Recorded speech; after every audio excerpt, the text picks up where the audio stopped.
আজ আমি আপনাদেরকে অজু দেখাবো সুন্নত তরিকায় সংক্ষিপ্ত আকারে। ভিডিওটি মনোযোগ দিয়ে দেখতে থাকুন। প্রথমে অজুর নিয়ত করবে। আমি পবিত্রতা অর্জন করার জন্য অজু করতেছি। এরপর ভালোভাবে উভয় হাত কবজি পর্যন্ত ধৌত করতে হবে। 3 বার ভালোভাবে কবজি ধৌত করার পর মুখে পানি নিয়ে ভালোভাবে গড়গড়ায়া কুলি করতে হবে। এইভাবে 3 বার কুলি করবে। 3 বার কুলি করার পর নাকে পানি দিবে।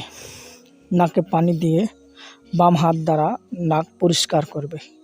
এইভাবে 3 বার পরিষ্কার করতে হবে।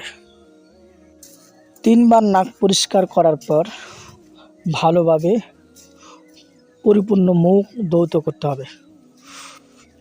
চুলের গোড়া থেকে নিয়ে থুতনির নিচ পর্যন্ত, এক কানের লতি থেকে আরেক কানে লতি পর্যন্ত,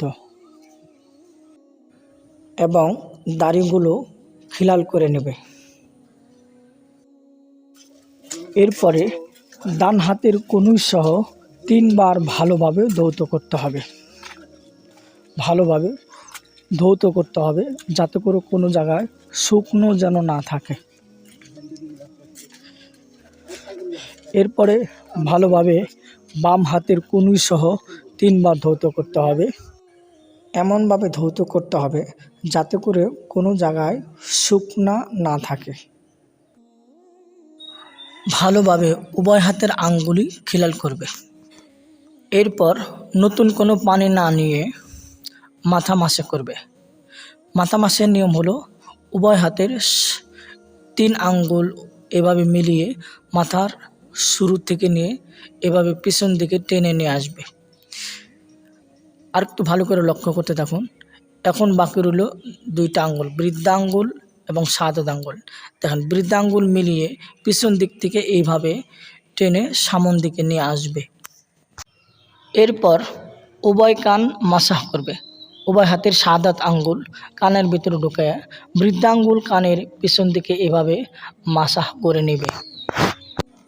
এরপর গর্দান মাসাহ করবে। উভয় হাতের আঙ্গুলের পিঠ দ্বারা এইভাবে গাড় মাসাহ করে নেবে। এরপর ডান পায়ের টাকনু সহ এভাবে পানি ঢেলে টাকনু সহ 3 বার ভালোভাবে ধৌত করতে হবে যাতে করে কোনো জায়গায় শুকনা যেন না থাকে। এবং বাম পায়ের টাকনু সহ এভাবে 3 বার ধৌত করতে হবে। ধৌত করার পর উভয় পায়ের আঙ্গুলগুলো এভাবে খিলাল করে নেবে।